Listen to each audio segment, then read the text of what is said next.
සුබ දවසක් ඔයාලට. වෙනද වගේම අදත් ආදරෙන් පිළිගන්නවා මගේ channel එකට.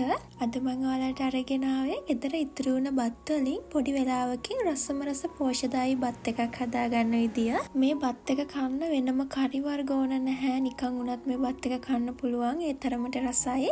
ඒ වගේම ඔයාලට ගෙදර තියෙන දේවල් එකතු කරලා මේක හදාගන්නත් පුළුවන්. ඉතින් අපි බලමු මේක කොහොමද හදාගන්නේ කියලා. වෙනද වගේම අවශ්‍ය ද්‍රව්‍ය ඔක්කොම මම description box එකේ දාලා තියන්නම්. මුලින්ම මම pan එකක් ලිපේ තියාගෙන බටර් මේස හැන්දක් එකතු කරගන්නවා.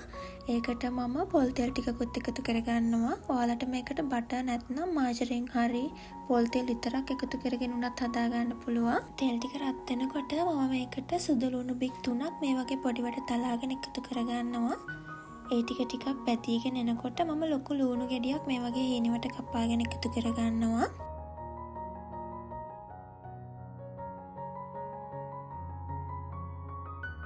ඒකට මම පොඩිවට කපාගත්ත කැරට් ටිකකුත් එකතු කරගත්තා. දැන් මේ ටික හොඳට කලවම් කරගන්න. මං අද කැරට් විතරයි මේකට එකතු කරගන්නේ. ඔයාලට ගෙදර තියෙන දේවල් දාලා මේක හදාගන්න පුළුවන්. ඔයාලා තක්කාලි රසට කැමති නම් පොඩිවට කපාගත්ත තක්කාලි ගෙඩියක් නැත්නම් ලීක්ස් වගේ ඔයාලා කැමති දෙයක් එකතු කරගෙන මේ බත් එක හදාගන්න. දැන් මම මේකට කෑලි මිරිස් තේ හැඳි 2යි, කහ කුඩු තේ හැඳි භාගයයි, බෙදපු 3-5 කුඩු තේ හැඳි 1යි, ලුණු කුඩු තේ හැඳි 1ක් එකතු කරගෙන මේ ටික ආයේ හොඳට කලවම් කරගන්නවා.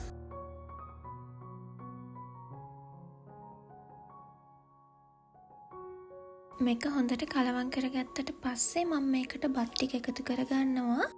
කලින් දවසේ රෑ උයලා ඉතුරුන බත් තමයි මම ෆ්‍රිජ් එකේ සාමාන්‍ය කොටසේ දාලා තියලා මේ බත් එක හදාගන්න අරගත්තේ. මෙතන බත් කෝප 2ක් වගේ ප්‍රමාණයක් තියෙනවා. ඔයාලට කැමති ඕනම හාල් වර්ගයකින් මේ බත් එක හදාගන්න පුළුවන්. අපි එකතු කරපු දේවල් ඔක්කොම බත් එකත් එක්ක හොඳට කලවම් වෙනකන් විනාඩියක් වගේ හොඳට කලවම් කරගන්න. මේ ටික හොඳට කලවම් වුණාට පස්සේ මම මේ විදිහට මැදින් පොඩි ඉඩක් හදාගෙන ඒකට බිත්තර 2ක් එකතු කරගන්නවා. මේ බිත්තර වල තියෙන තෙතමනේ අඩු වෙන කලින් ඔයාලා මේ බත් එකත් එක්ක හොඳට කලවම් කරගන්න. මේ වෙලාවේදී ලිපේ ගින්දර වැඩි කරගෙන බත් එක්ක කලවම් කරගන්න.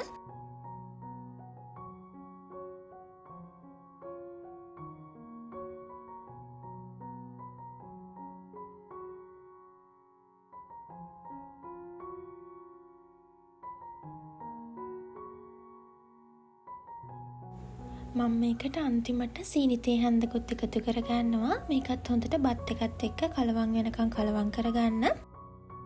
මම මේ බත් එක විනාඩි 3-4ක් වගේ කාලයක් වැඩි ගින්දරේ කලවම් කරගත්තා. ඉතින් මේ තියෙන්නේ කිසිම රසකාරක වර්ගයක් නැතුව ගෙදර තියෙන දේවල් වලින් හදාගත්ත පෝෂ්‍යදායී බත් එක. ඔයාලටත් ආයේ ඉතුරුන බත් ඉසි කරන්නේ නැතුව මේ වගේ රසම රස බත් එකක් හදලා බලන්න. විනාඩි 10ක්වත් යන්නේ නැහැ. ඉතින් මං හිතනවා මේ වීඩියෝ එකත් ඔයාලට ප්‍රයෝජනවත් වෙන්න ඇති කියලා. ඔයාලා මේ රෙසිපි එකටත් කැමති නම් ලයික් කරන්න, ෂෙයා කරන්න, ඔයාලගේ අදහසත් පහලින් කමෙන්ට් කරන්න අමතක කරන්න එපා. මේ වගේ වීඩියෝ ටිකටම බලන්න අපේ channel එක subscribe කරලා තියාගන්න.